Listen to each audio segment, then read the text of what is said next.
Hello, and welcome to the Science Fiction and Fantasy Marketing Podcast, the show where we help you establish your author brand, increase the size of your audience, and sell more books.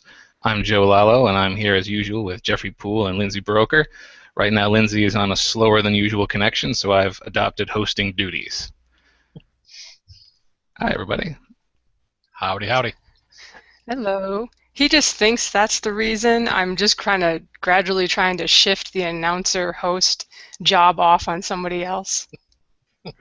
Well, But I you do so endeavor to do well poorly enough that no one will want me to be back.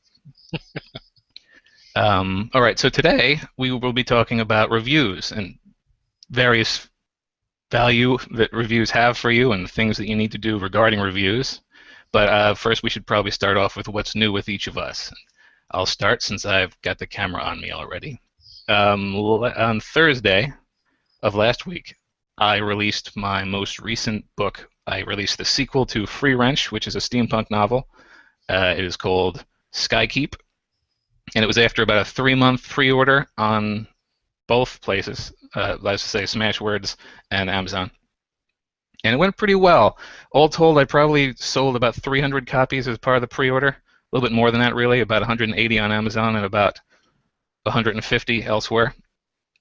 And the only rank that I paid attention to was Amazon, and the Amazon rank doesn't spike with pre-orders. So I still did pretty well. I think I didn't check in the last couple of days, but I was fluttering around the bottom of the top 20 for steampunk. So I broke the top 100 handily, and I was around from between 19 and 25 for quite a few days. nice. I'm doing all right with that release. It's not. I didn't expect it to blow anybody out of the water because this is essentially my third series. So it's got the weakest follow. In fact, technically, it doesn't have any following because it didn't become a series until Thursday. Till then, it was just a standalone. And I also am just coming down off of a BookBub ad on Friday for the Book of Deacon, so that made it back up into the number 8 spot overall in the free store as a result of that. And it's still fluttering around the top 100 right now. So overall, I had a pretty good week in terms of getting my name out there, and I'm starting to see the income tick up as a result. Jeff, how about you? Well, I know I've gone on record quite a few times saying, yeah, I'm getting ready to release my book. Well, I'd say the editor that I had working on the book for the last 2 months just contacted me, said he couldn't do it anymore. And for unknown reasons, he had to pawn it off and say, sorry, got to let you down, got to go do something else. I'm like, great. But on the positive note, I did find someone else that she's now looking at it and almost done with it. So by next new week's podcast, I should be able to announce that one's done. And on top of which, the sequel to that is done and getting ready to be given to beta readers. So there is one advantage to taking so long to release a book, is especially on a cliffhanger, is I've got the follow-up done. So hopefully I'll keep the negative reviews down to a minimum. so that's pretty much what's been going on with me. All right, me and my leg have no real interesting news. I don't have a new release yet, but the cover art I've been waiting for forever. I've finally seen everything except the version with the typography. He's working on that now. So I think next week I'll finally get this new book out. I'm pretty excited for next week, though, because I have a series of advertisements lined up for my omnibus for my Emperor's Edge series, the 3-book set that kicks things off. I think I talked about before how I redid the cover and the blurb. So I'm hoping this time it will do well. It's got a BookBub ad on the 7th. And what I did, instead of just having that one ad to get one little spike from Amazon, is that I went back and booked ads on other sites. So basically, starting around the 4th, I think I've got an ad on the 4th, the 5th, the 6th, and the 7th. One day, I think there's 2 things. And I'm going to do like a Facebook boosted post probably too, dropping the series to 99 cents for all of this. It's usually priced around $8, I think. So I'm hoping that what happened with my other box set, where it's stuck at high up in Amazon and has actually been sold tens of thousands of copies, even if it's at 99 cents. So I'm hoping to make this one stick too, because unlike with the other series, I have like 5, 6 more books that people can go buy at $5 a pop. So the other series, there's only one. There's a book 4 out. But crossing my fingers. I don't know if is like I was talking about before. You kind of need that really wide appeal. And I tried to go for that with the blurb to kind of hit on the assassins and saving the empire and kind of the typical fantasy stuff. So I don't know if it'll work, but we'll see. If nothing else, I expect to sell, with BookBub you always sell a bunch of books at 99 cents. So some more people should be jumping into the series anyway. So you can check it out if you're really bored, or I'll just update you guys in a couple weeks and let you know if it worked out. Very nice. All right, cool. Well, good luck with it, and I certainly hope it works out well. I have not actually done a BookBub ad for a non-free book yet because I haven't. My prices are all really low, so it's hard to get a good value on a non-free book with them. But I'm hoping to change that soon. That's a future announcement. That's okay. Well, one thing that was nice. Sorry, sorry, leg. Me and my satellite are beaming my words up to like Neptune or something before they come back down.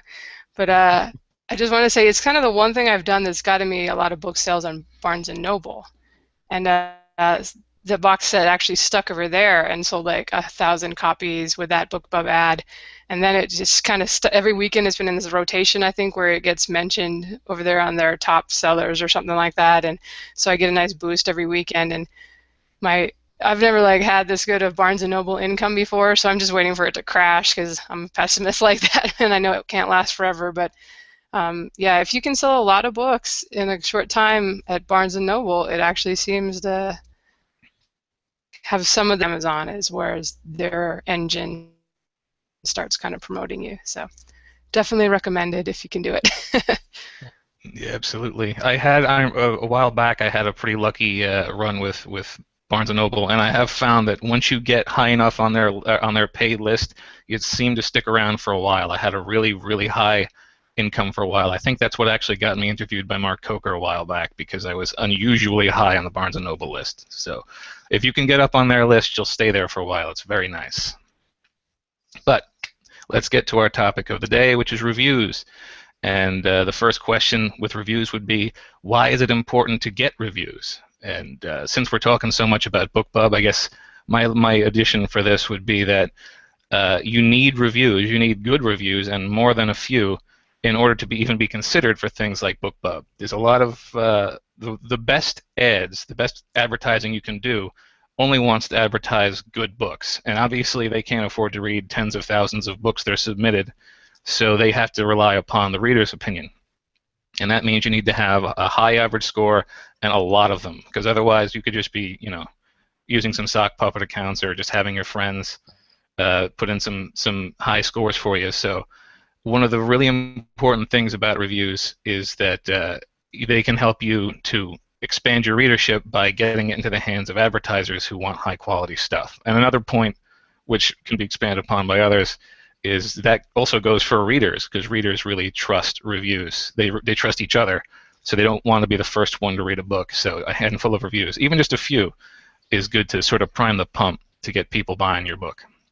As you were saying there too, that you definitely don't. You want unbiased people reading your books there. You don't want like a same set of friends or relatives reviewing all your books just to get reviews up there, because trust me, there's a little link on that Amazon, especially Amazon, that says check out all the other reviews of this one person done. If you actually see that they've only reviewed this person's books, then 2 + 2 is 4. They're going to figure out that this person knows the author, and naturally they're going to give them a biased version of the book. I mean, you want someone to actually say, yeah, this was good, I didn't really care for that, but overall, the thing was really, you want someone actually to take the time and say something better than, wow, love the book.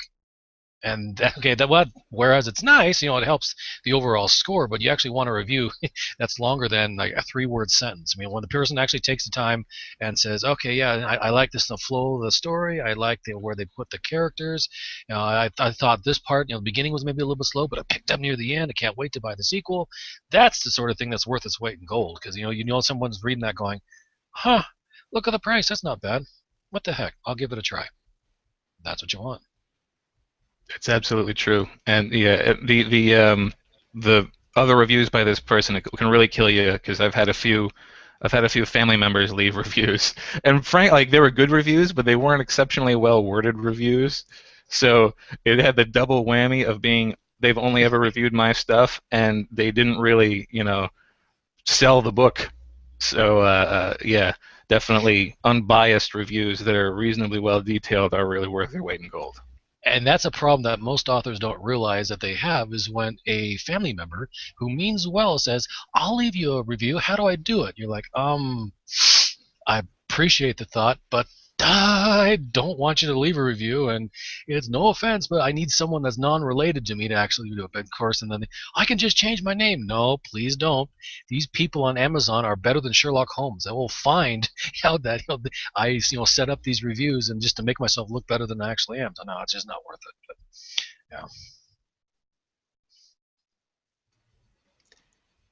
yeah. All right. I'm gonna jump with actually just as a warning to people out there. I know Amazon, I've heard on I think Kboards a couple years ago, Amazon really cracked down on like if anybody has any relation to you whatsoever, like your last name, lives in the same house, whatever, same IP address, and they'll just delete any reviews like that. So, but actually, I would say that the best people to leave reviews for you are people who are your fans. So, I actually, I think once you start building up a fan base, you'll get people, you'll have people right away that want to help you out, especially if you kind of make a review team and try to, offer free review copies. Maybe they get a chance to get it early in order to exchange for leaving a review for the book. I'm being very eloquent today, as well as lagged. So, but as far as like why it's so important to get those early reviews, and I know it's hard when it's your first book for sure, and we're going to kind of talk about that in a little bit. How to get them, how we went about getting them. But like they were saying, the social proof aspect, you can actually go Google that or look it up on Wikipedia. Like people are just so much more inclined to do what the crowd is doing rather than to be the first one to try some weird little book that has no reviews whatsoever, even though it's got a gorgeous cover, we hope, and excellent typo-free blurb. It's just sort of like, what's wrong with that book? Nobody's reading that book. I'm not going to read that book. Whereas if they come to your book and see that it's already got 50 reviews or 500 reviews, that's a little ambitious for most of us. I think Joe's the only one here who has over 1,000 for any book. But if you see a book that has that many reviews, you're just thinking, I have to read this book. It's awesome, I'm sure. And then they'll be disappointed. But no, I'm just kidding. Okay. I'll say trying to be funny all by myself. It's great. And that's you mentioned that the blurbs, the description, being typo free. That's probably one of the best pieces of advice. If you make your book available to the whole world and you want people to pick it up, make certain you are grammatically correct in your descriptions. Make sure there's no typos, because I can't tell you how many times I've come across a book where it's like, oh man, the cover looks great, the blurb looks great. Man, the blurb is just written wrong. They've got too many fragments in there. They've misspelled a few things. And me being as OCD as I am, I don't think I could handle a book, that has had many typos in it, because it'll just drive me insane. Almost to the point where, okay, I don't like leaving negative reviews, but usually I'll end up trying to contact the author first, saying, I've read your book, like the story, don't like how you wrote it, but what can you do? You just got to make sure you get that thing as clean as possible. It's very true, and especially when you're sorry, people. I was just gonna say, especially when you don't have that many reviews, then it counts for that much more to have it accurate on there. And I just wanted to add too that when you're looking at the advertising sites, most of them won't take a book, won't plug it unless it at least has 10 or 20 reviews. And I know BookBub looks at Goodreads as well as Amazon, so I know a lot of us really focus on Amazon, but it can be worth, make sure you get your own Goodreads account and you upload your books there. Later on, when you kind of have a fan base, you might get some people who will do it for you whenever you have a new release, but that's not going to happen with your first book. So make sure it's on Goodreads, and we'll talk more about how to get reviews, but both places for sure. All right. So yeah, the next question we got after why are reviews important is what do we do to get them? For example, early on. And in my case, well, first off, one of the things you can do is one of the generally the big marketing things is to either do a free promotion or to have a free book, because one of the things that will get somebody to buy a book, even if it's unreviewed, is if it's a good enough bargain.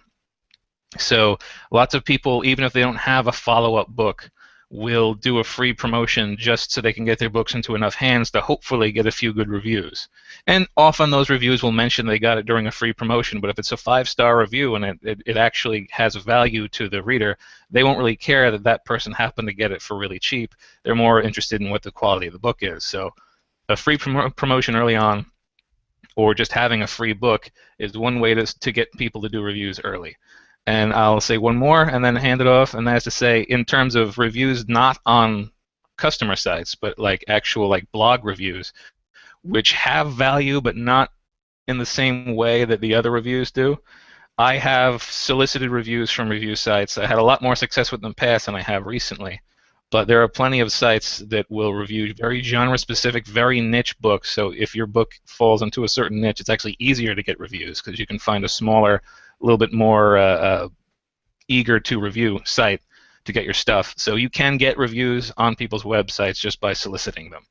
So that's 2 ways to get reviews early on. Yeah, I mean, I do. I always enjoy it, especially when every once in a while I'll Google my own name and Google the book's name just to see if anyone's actually. I usually stumble across the blogs that way and find out that some people have read like my book number 2, really enjoyed it or whatnot, and so usually it's nice, but not many people that visit those blogs. You want the reviews to be seen by as many people as possible. So usually what I end up doing when I see those, I'll contact the owner of the website and say, hey, I appreciate that. You mind if I link it from my website? So if I have a little section on my blog saying, want to read some reviews or some blog interviews or this, just go over here and take a look. But for me though, when I first started out, I just released my first book. That was it. I had maybe 1 or 2 reviews, and and that was it. And that's when I did and then when I released my second book, because my first book still had less than 5 reviews, and it was really sad. But I released the second book, and that's when I decided to make the first book free. And I put a little blurb. That's when I created my first author's note. Put it at the end of the book and went, hey, I'm just, I'm an indie author, just starting out. I mean, if you like the book, I encourage you to leave a review wherever you pick the thing up at. Amazon, Kobo, Barnes and Noble, doesn't really matter. And I'm a big boy, so if you didn't like it, let me know. And because how are you expected to grow as a writer if you don't listen to like feedback, so to speak? And I was going to bring up at a point with reviews too, is if you start getting, especially when you're first starting out, if that's an recurring theme to some of these reviews say that, okay, well, you have an excessive use of terms of endearment, sweetie or babe or whatnot in your books. Whereas I realize that's how my wife and I talk to each other, because that's how I wrote the first book there. But after the 5th person said, dude, you might want to tone that down a bit, pay attention to it. It's like, okay, well, sorry. And that's a nice handy little find and replace in Word took care of that, and I stopped getting reviews griping about that sort of thing. So you have to be able to take the critique there and say, okay, well, if they suggest this, okay, if one person says that, okay, so noted, they didn't care for it, that's fine. But a couple more people in the same time frame go, okay, well, didn't really care for this part. Like, okay, well, either resign yourself to take a whole bunch of negative reviews, or go with the flow and make a couple little changes there. But ever since I put that request for a review at the end of my book 1, and that sucker went free, and it blew up. And I had probably several 100,000 of the downloads of the thing, and all of a sudden I started getting reviews like crazy. I mean, there was always a few that didn't really care for the style of writing or didn't care how it liked it there, but the vast majority liked it. And I went from about 5 reviews up to about 30 in about a month's time, just because of the people that's like, okay, well, I took a chance. I'm really glad I did. I'm looking forward to the next one. So it works. It really does. And that's what I did to get more reviews there. Lindsay, off to you. I'm now imagining your dragons calling each other sweetie and babe. All right. Well, I started back in December 2010 was when I published my first novel and was out there trying to get reviews. So some things have probably changed a little bit. But at the time, I really had no idea how to do a free sale. I didn't know how to get perma-free on Amazon or anything like that. So I was just selling my book at $2.99 and trying to figure out how to get reviews.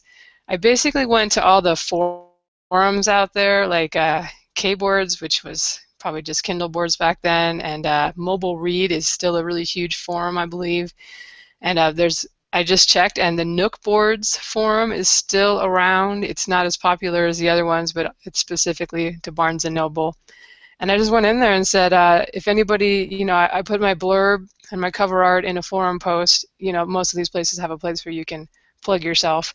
And I said, if anybody wants a free review copy, just let me know. If you're willing to do a review, I'd be happy to give you a copy. And what I did is I gave them, either sent them the file if they got in touch with me, or I gave them a Smashwords coupon, because that was at the time the only the only place I knew how to make a book free, or to give away free books without actually making the book free there. And that got me a few reviews. It's the kind of thing where maybe you give away 20 copies and you get like 4 or 5 reviews, and that's no problem. What does it cost you to give away a free ebook? Nothing. And the other thing I did early on, which is probably funny to me, it's kind of funny to me now because I never really recommend blog tours, because you end up doing all these character interviews or guest posts, and it's a lot of time, and it doesn't usually sell that many books. But when I did sign up for a couple blog tours early on, I found that a lot of the people that hosted your book would actually get a copy and review it. I don't think they had to as part of the program, but that's kind of what they did for their particular blog. So I found like if you did a blog tour that hosted like 10 stops, maybe 3 of the people would post reviews on their site, and some of them actually posted them on Amazon as well. And I have no problem with them saying their little, I got this book for free in exchange for an honest review thing. I think that's fine. I think people see that and know that everybody's giving out review copies in exchange for reviews. So I think that's something you could still do. There's a lot of people out there that will sell blog tours to you. Also, I know some authors, like if you don't want to spend any money, you can kind of arrange it yourself. Just kind of go out there and contact different blog hosts. Obviously, the real popular sites are going to be hard to get into, and for my money, I would say it was easier just to have somebody else handle it, because these people will usually have a whole list of bloggers in like paranormal romance or whatever you write in. I think that's the easiest one to find this blog tours in, is if you write in the romance stuff. But I had my epic fantasy / steampunk stuff, and was still able to get some loving. If you pay your $100 or whatever, they'll they make the banners and stuff and find hosts for you. And like I said, it did not sell very many books, but I did end up getting reviews on Amazon that way, and they often did the Goodreads reviews too, and of course posted on their blog about the book, which probably won't sell that many books, but reviews are reviews, especially when you're trying so hard early on, and it is for sure really hard to get the momentum going. And I totally agree with Jeff. One thing I've been doing for a long time is, especially at the end of a book 1, I will say, hey, if you care, you want to see more of these books, you want to encourage the author, whatever, or just if you have a minute free time, please leave a review. Ask for an honest review, of course. Hopefully, if they really like the book, they'll leave something that's moderately enthusiastic, or even if it's 3 stars and it says like, sometimes those are the most helpful ones to people who actually care and look at reviews, is the ones that are critical and saying the good things and the bad things at the same time. So those can be really helpful. And I have actually tested it and not done that, not asked for reviews at the end of the book, and kind of compared it to other book that sells similarly well, same number of copies a month kind of thing. And easily you get twice as many reviews if you ask, or at least that was my, n=1 example. So there's my spiel on that. Very scientific method. Okay, so now that we know how to get reviews early on, we're going to go over, we sort of discussed a little bit of it, is what we're doing now to encourage reviews quickly to help sell new releases. And this is something with a new release I had to sort of deal with. So what I did was, and I followed the advice of having the request for reviews in earlier books in the series, which is useful if you have earlier books in the series. So I have that in the back of, we're going to talk specifically about Skykeep, the recent release. In the back of the prior book in the series, I do ask for reviews if if you enjoyed it, or even if you didn't. If you have anything to say about my book, I want to hear it. More generally, I refer to it as feedback, because I will take fan mail as well. That's not useful in any way except for motivation, but motivation is important. But I also gave away eARCs, electronic advanced reading copies, to fans that it had reviewed in the past, or just fans that were interested. I gave about 20 across various places. I gave people the opportunity to get an early copy of the book in 2 stages. First, in the finished but not yet edited stage, so it had typos and stuff, and they were, informed these typos will be corrected in the final version. And then once it came out of the editor, I had enough time to do a second round where this is the polished version, and put that into people's hands. And I got about three, really. I got 3 reviews from the early ones, but some of them aren't finished reading yet because lots of people have lives and can't power through a book in 2 days or even in 2 weeks. So I'm holding out hope that I'm going to get more out of that, and I'm also going to have to give the fans a poke to make sure that they remember that they promised me a review. But you don't always get 100% or even 50% when you do the e-arcs. So that's what I've been doing to inspire early reviews, is with the e-arcs before release to anyone who you already have the ear of, and requesting in a prior book. How about you, Jeff? Well, what I've noticed is once you get established out there, since I've long since passed my first book, I've got this dedicated set of fans out there that I swear are battling with each other to see who leaves the first review. So it really works well in my defense here, where I can just go ahead and release a book, and I don't know if they just don't sleep, but I release the book there, and all of a sudden I've got this review the next day that says, "This is great. I love this. I love this. I can't wait for the next one. When's the next one coming out?" I'm like, I can't just spit these things out like one right after the other, but I appreciate the enthusiasm there. So that's something as you start getting established, you start building up a fan base. At least in my case, anyways, I really didn't have to worry about it because even though I still put the blurb back there saying, man, I'm an indie author. The best way to help out an indie author, if you like the story, is to leave a review anywhere you bought the book. And like I said, even if you don't like the book or there's parts you don't like, let me know, and I'll see what I can do to make sure I don't do it again, sort of thing. And it works out well. Lindsay, over to you. All right. Yeah, I would definitely agree that once you get a series going and you've got a following, like when I was in the later books of my Emperor's Edge series, I wasn't even worrying about reviews because, of course they would come, especially if there's a cliffhanger, Jeff. So be prepared for that. But no, they'll definitely come once you get a series going. But it can be different. It can be difficult if you're starting a new pen name or starting a new series, especially if that series is in a different kind of subgenre and not related to like what all your core readers really enjoy. And or even if you're just thinking like, okay, I hope to get a BookBub ad early on rather than having to wait till my series has been going for like a year and reviews have built up. I mean, when I released Balance on the Blade's Edge last year, which was my first it was a steampunk romance. That's the first of what became the Dragonblood books. It was a standalone. I wasn't expecting anything of it, but I released it about a month before I released a new book in my Emperor's Edge world. And I remember I was like, you know what, I'm giving away review copies for these. Just you have to prove that you are an existing reviewer in order to get free review copies, because I only want to give them to people who actually leave reviews. And I got a lot of people who reviewed Balance on the Blade's Edge just because that was sort of the last release before the opportunity for them to get the new Emperor's Edge book, which they were more excited about, of course. So it wasn't really any mastermind planning, but that book ended up getting 50 reviews within the first few days it was released. And it had a pretty good cover, I thought, as compared to some of my other covers, especially.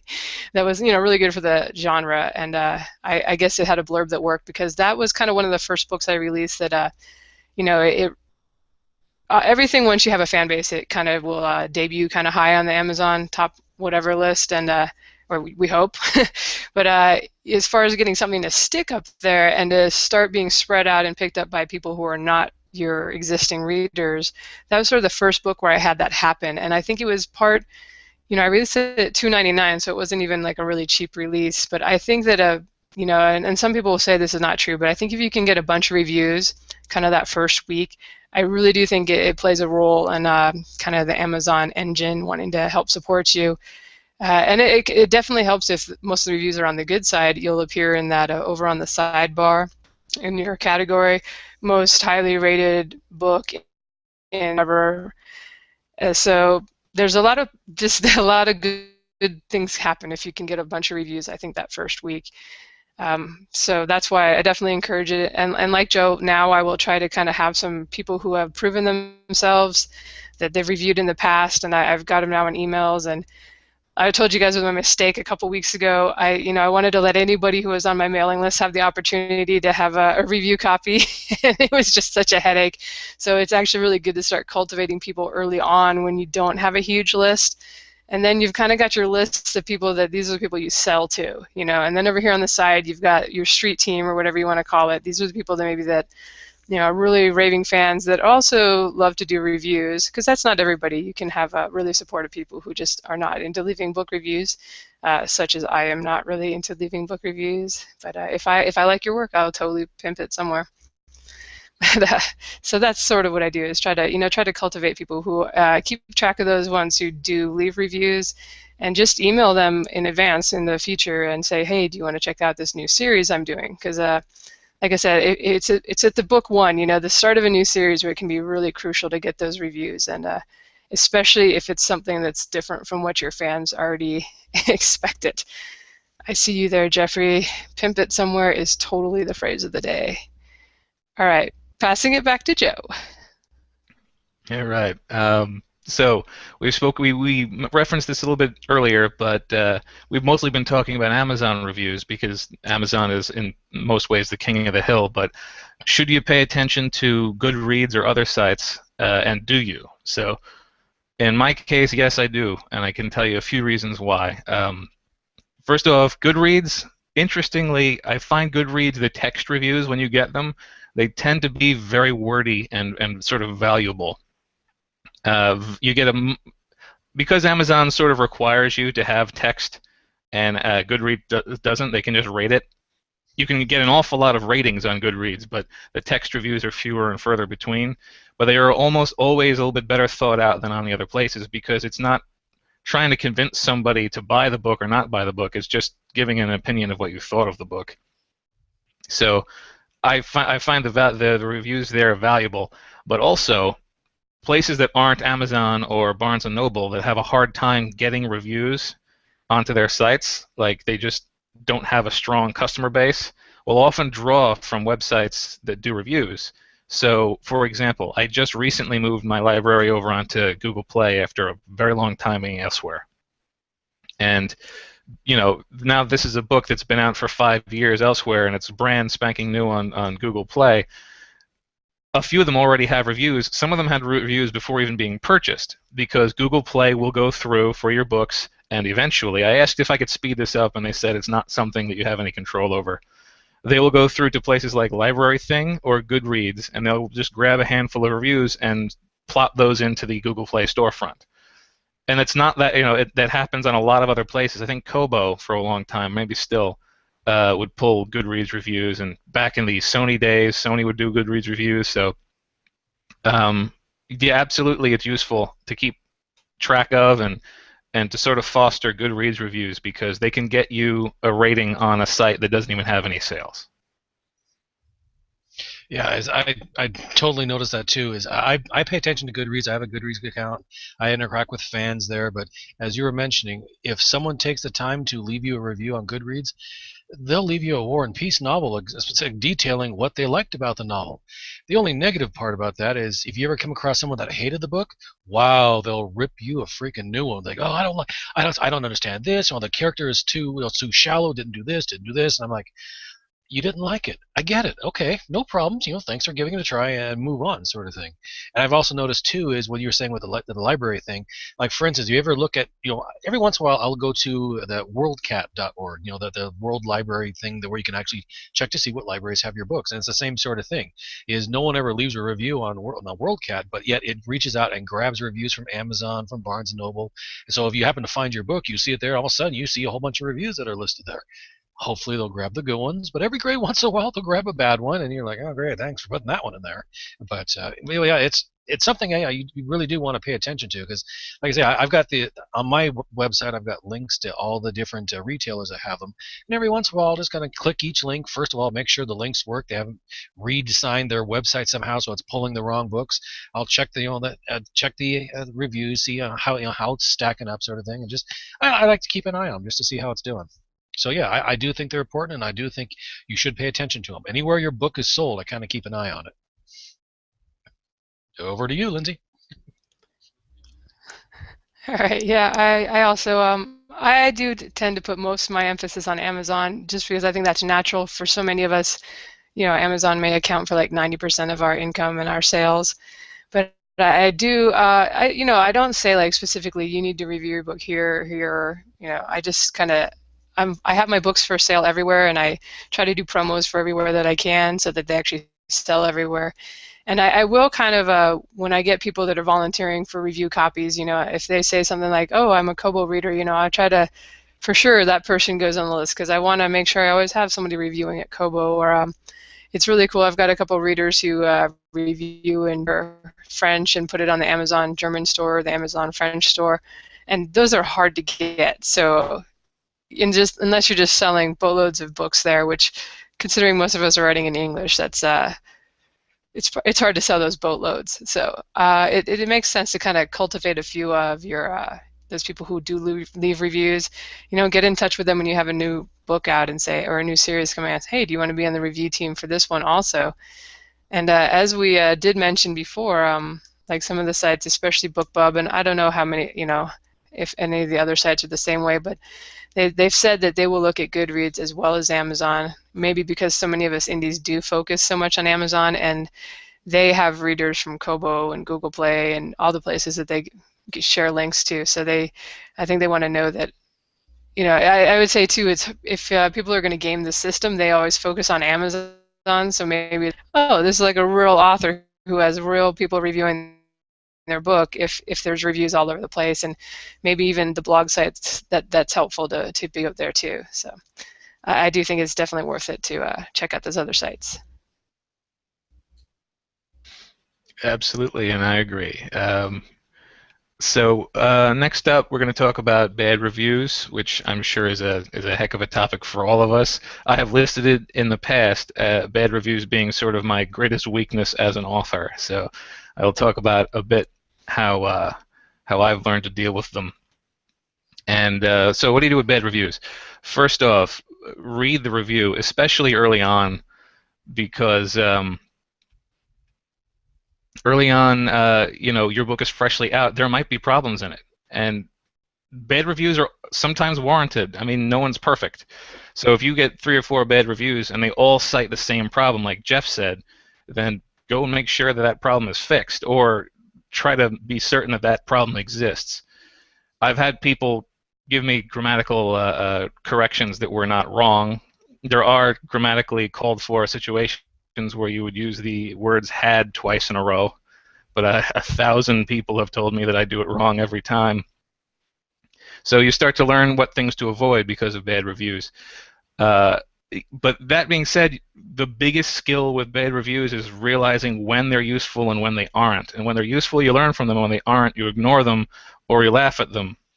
And that's what I'm just finally getting a grip on, is when there's just a mean review. Like, it has no, like, they could have simply written the review without reading the book, and I've had a few where they did. I'll get a fair to middling score from someone who flat out says that they didn't read it. Or I'll have somebody say, oh, I stopped reading in the first 10%, and they give you a 1-star review. And I'm like, well, heck, if 10% of the book got me 1 star, which is a 20% score, that means this guy loved the book, right? It must have. So, like, these are sort of things I would psych myself with, or like sort of immediately discount somebody's opinion of the story if they can't formulate a cogent sentence. So you start developing like armor and defensive measures against bad reviews. But and I've said it a dozen times on a dozen interviews, some of my favorite reviews are bad ones because they can be hilarious. I have cited many times now, I have a 3-star review where the entire wording of the review is, I have not read this book. And it's one thing to review a book you haven't read and give it a pretty decent score, but it's another one to not spell the word read correctly. So learn what you can and laugh at the rest. That's my advice. Yeah, I do something similar where the piece of advice I always give to people that when they hear that I'm a fantasy author, they always say, like, oh, what's it like to be an author? I was like, well, you've got to be able to take critique, bad or good. And if it's bad, you've got to realize the biggest piece of advice I ever give a prospective author is you cannot please everybody. no matter how well you think that book is written, no matter how many times it's been proofread, you think it's absolutely clean, there's always going to be someone that hates it, doesn't get your writing style, doesn't get what you're trying to do there, and is going to rip it to shreds. And so what do you do? And what I usually do, especially on Amazon, I do this all the time. If Amazon pops up and I see a 1-star review where they just rip the heck out of the book, well, you can either take that with a grain of salt and say, okay, well, screw them. They don't really know me. The heck with them. How dare they? Or what I always end up doing is I actually write a comment and I said, like, hey, of all the hundreds of thousands of books that are out there, thank you for agreeing or just taking the time to give my book a try and letting me know you didn't care for it. I appreciate it. Have a nice day. I'm not saying I'm sorry. I'm not saying agreeing to any other thing. I'm just saying thanks for giving it a try. And I have had multiple occasions where I see like a 1-star review like that, and I'll just say, hey, no, thanks for giving it a try. And I see another comment pop up below it. I'm thinking, oh, God, this guy wants to fight about this. Here we go. But it's somebody completely different saying, well, I was going to just go ahead and pass on this book, but that was a really well thought out response there. You weren't angry or anything. Oh, I think I'll give it a try. I was like, cool. I appreciate that sort of thing. But as Joe was saying, and I originally said earlier, is when you're first starting out and you start getting, it's inevitable. I'm sorry, people. There's no other way to say that. You will get a bad review. No one's perfect. And you have to start listening to the reviews. Like, and I'll give you an example. I had a couple of reviews. It wasn't near the beginning, but kind of like as a couple months into it, I started getting a couple of reviews that said there was missing text. I'm like, no, there's not. So I finally, I went through the book with a fine-tooth comb, and there's not a freaking missing letter anywhere in there. Trust me, I checked. So I contacted the person that actually wrote that review, because it's like a 3-star review that says missing text. I went, if you don't mind me asking, what part's missing? And he told me exactly the part. And I went and checked. It's there. But what I realized is, me being the dummy that I am, is I like typing in a certain way on Microsoft Word. So I made sure all my text was black. And what happens is when you reverse that sucker into like the nighttime mode, which a lot of that, like for instance, the Kindle apps do that automatically now. I didn't realize that. There's a little setting buried in there that if it detects date or nighttime out there, it switches it and reverses the color. Cool, but so I'm looking through there, and there's a couple things that were in in the black settings, like maybe like a chapter title, or maybe like the first paragraph was all in blacks. But the key to that is make sure everything's set to automatic, even though like logic tells me I should make sure everything's black, but no. Take it from Pulio here. You don't want to do that. Make sure it's automatic, and that way you can avoid that particular little mistake there. I had multiple people tell me I jumped around too much in multiple POVs, point of views. I was like, okay, well, I deliberately made sure I didn't do that in the second book. And what was the result? A guy that left me like a 3-star review on the first one said, yeah, this is what I've noticed. And he read the second one and said, oh my God, this author actually listened to his reviews. I told him he had too many of this, and now this thing is great, 5 stars. And so yeah, just pay attention to it, and you can turn the worst situation into your favor there. And the best piece of advice I have is with a negative review, just remember, look at what it's telling you. This person liked your cover. They liked your blurb enough to take a chance. They might not like the story. They might not like your writing style, but they were willing to take a chance. So the only thing I usually do is say, hey, thanks for the opportunity. Have a nice day. That's what I do. Lindsay, over to you. I'm now imagining your loyal reviewers being like, 5 stars, appropriate usage of the word sweetie. All right. So I think it's true here that I think it's true for all authors. It's not just you guys or me or anyone listening that I heard somebody say that like for every one negative thing you receive, you need like whatever positive praise to kind of balance it out, because the negative stuff just sticks with us so much more. So it's totally normal to feel like, just do I really suck at this, and you just kind of hope that your very first review isn't a horrible one. It's like I was pleased to get mostly 4 and 5 stars for my first book for the first 10 reviews, and and that's sometimes what happens is as you're kind of marketing more to maybe people on Twitter or something, and there's not that much separation between you and when they know you, they don't want to leave a bad review. So, but as you start selling more books and utter to complete strangers who have never heard of you before and have no knowledge of you, they're not your Twitter buddies or your Facebook followers or anything, start to find your books. That's sort of when you get the really the utterly honest stuff that this is probably when you'll get more one-star review passage when she's, like, oh, there they start coming.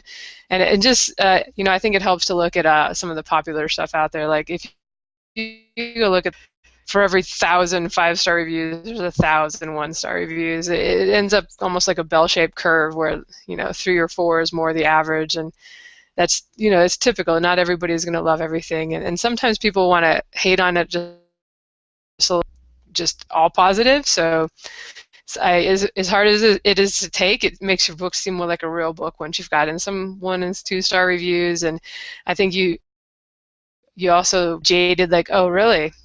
5-star reviews. Prove it. I definitely feel that way when I see something that's like that. You start to wonder too. It's like, is this source guy buy these reviews on Fiverr, or what's going on there? And so I agree with the other guys. I'll usually look the first couple days, or first couple weeks, and just make sure the book is being received like I'm hoping it would with the core readers, and in those first 2 weeks, it's probably going to be mostly your regular people that are buying it, that have been following you, assuming this is, you've written a couple books at this point. And those are the ones that, I really hope will enjoy the book and continue to like them. And I'm more likely to say, because they've read 2 other books or whatever, and so they get my style. It's not going to be that kind of thing. And so I want to make sure that hopefully, if they are complaining, like these guys said, maybe that's something I'll think about in the future. I would say, though, that at this point I tend to just write more what I want to write and try not to pay too much attention to it. I think when it's your very first book, especially if you haven't had any like sales or anything to magazines or previous publishers or anything, and you're really new to this and you're just not sure if you're ready for it yet, it is really worth looking at what people are saying and trying to decide, and you have to look at it analytically, right? You can't just assume everybody's right and you're wrong. But sometimes you'll read something and it kind of clicks for you, like, oh, yeah, I do that. I have no female characters, or, the female characters were pushovers in this, or the male characters were, whatever they say. And maybe that doesn't mean you change all of your future stories to please some person, but sometimes things will click and you'll think, okay, yeah, that may be something I want to address for sure. And I would say also, to help you kind of deal with bad reviews, as soon as you publish that book, or even before you publish it, start working on the next project. It makes it easier to kind of distance yourself a little bit from the work. You see these things around the internet where some author, it's usually an indie author, sorry guys, just totally blew up and like attacked some blogger or reviewer that reviewed their book and left a poor review. And the internet has a long memory, so that's going to be out there forever. And so I think with the problem there is that people they have their whole self-worth and identity wrapped up in this one book, and just move on to the next project. It's a book, you wrote it, it's not you, just get outside and get some sunlight, be bad about it, I guess. But so yeah, if you can kind of distance yourself from it once it's out there, I think it's a little easier to deal with this stuff. But in case you're wondering, yes, it still continues to sting, even if you've got lots of books out and lots of good reviews and you're able to do this for a living and all that stuff. I do kind of want to ask you guys, since Jeff brought it up, should you respond to reviewers? I guess I'm asking Joe because Jeff already gave his opinion. Because a lot of the advice out there is just like, no, never respond to reviews on Amazon or wherever. So, what do you think, Joe? Well, that'll actually sort of lead into the next question here. Do I respond to negative reviews? In the beginning, when I was very novice, I responded to literally every review, and that's not recommended. First off, you come off as incredibly desperate, and second, well, hopefully it'd become unmanageable pretty soon because you'd be getting a lot of reviews before too long. But should you respond to negative reviews? I have in the past responded to some negative ones. I mean, just generally speaking, if somebody says this book didn't work, I'm like, oh geez, there's technically a problem with my book. I mean, an actual issue. I will respond to that just to find out the details if I can get my hands on them. Like if your book is hanging the Kindle app somehow, I want to know about it so I can tell the relevant people. So yeah, I've responded to those, and I have, on one notable instance, again, very early on, I had somebody give a really, really rotten review of my second book, second in the trilogy, and they did it because of a certain character, and they wanted to know the future of that character and refused to move forward in the series until they knew what happened with that character. And I eventually, because a lot of people were commenting on that, agreeing that they didn't really want to continue onward unless they knew a certain thing about that character, I eventually spoiled a fairly major plot point in the third book in that review thread, just because I wanted people to finish the story, not out of fear of what would or wouldn't happen. So there are times when responding to negative reviews is worth it, but don't. I would never argue with a reviewer. Never. You're not going to change someone's opinion of you, and you're absolutely. Okay, I can't actually say that. If you confront a reviewer, not angrily yelling at them for what they did, but just sort of addressing what they said, particularly if it was a very mean and just mean-spirited review, you'd be surprised at how often they backpedal, but it's really never worth doing.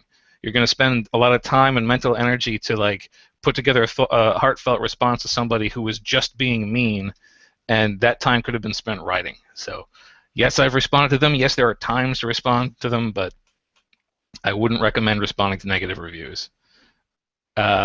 So that's going to bring us to, can you make a bad review work in your favor?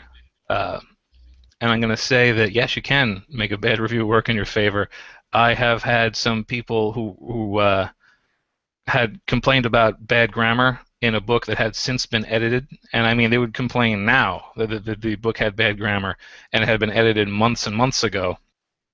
And I have responded to those to inform them, like, to find out when they bought the book, and they will say, "Oh, well, I bought it when it had an ad 20 months ago," and I'll be like, "Well, it's been fixed. You can go and re-download it." And I've had people follow up on reviews like that. It is fixed. Like, so you can. Again, by identifying an issue through a negative review, you can almost boost sales sometimes by illustrating that the issue has been fixed. So that is one way in which a bad review can work for you. Yeah, what I can say is what I was mentioning before is I have actually made sales just not that I'm confronting the bad reviewer, but just saying, hey, show that you are the bigger person, that you're the big boy. You can say, okay, well, you have your own opinion. You shared it. I have no problems with that. Everyone's free to state their own opinion. I don't like. There's some books that I think that would be good. I start reading, I'm like, this thing stinks, and just move on to the next one. So I just say, okay, well, thank you very much. Have a nice day. And I've gotten people that said, man, I can't believe you actually said that. If someone wrote that about one of my books, I would rip them a new one because that's just flat out rude. I'm saying, that's why I'm actually, life's too short. I'm not going to worry about that. And like I said, I knew when I became an author and I published my first book that you're essentially bearing your soul to the world and say, hey, here I am. Either love me, hate me, rip me to shreds. Let's see what you can do, and I can take it. So, and I've actually it's the strangest thing to actually tell your beta readers that, you know what, if you don't like a certain part, you're not going to hurt my feelings. I actually need someone to rip it apart if you don't like it. And if you don't like it, just do me the courtesy and tell me why so I can try to address it. But that's pretty much how I can make a bad review work is like I say, I just know that if someone is still interested in your book enough to give it a try. So they don't like it, okay, that's nice. Move on. Over to you, Lindsay. All right, I've actually, yeah. I guess I don't think there's anything wrong with the way you do it, Jeff. I totally can see how that, really being a kind of a good PR person for yourself, that could actually help you. If everybody can see that you're like really mature and cool and just be like, hey man, thanks for checking out my book. I can see where that could actually be a selling point. I personally have not responded to review anywhere, and it's just because I think I've seen it more often. Well, for one thing, for me, I feel like that's their place. That's where the readers go. And I know when I've been in like other book pages, I've thought me as the reader, I'm not sure I'd feel comfortable leaving like an honest review if I knew the author read these pages and responded, especially if it's like sometimes it's like an author you really like, and maybe this particular book, it was just like, 3 stars, here's why, and because you're kind of to warn other readers that maybe they'll be disappointed too. But I would never want to hurt the author's feelings, especially as an author now myself. That's why it's hard for me because I have a real analytical personality when I'm reading, and it's really rare for me to give anything just pure 5 stars without a but. But so I personally stay out of the point too. I just don't even have the time to, I want to be writing the next book. I want to be working on the podcast. There's so many projects I always feel I have going. So it doesn't even really occur to me to go in and read individual reviews after, like I was saying, the first 10 or so get posted for a book.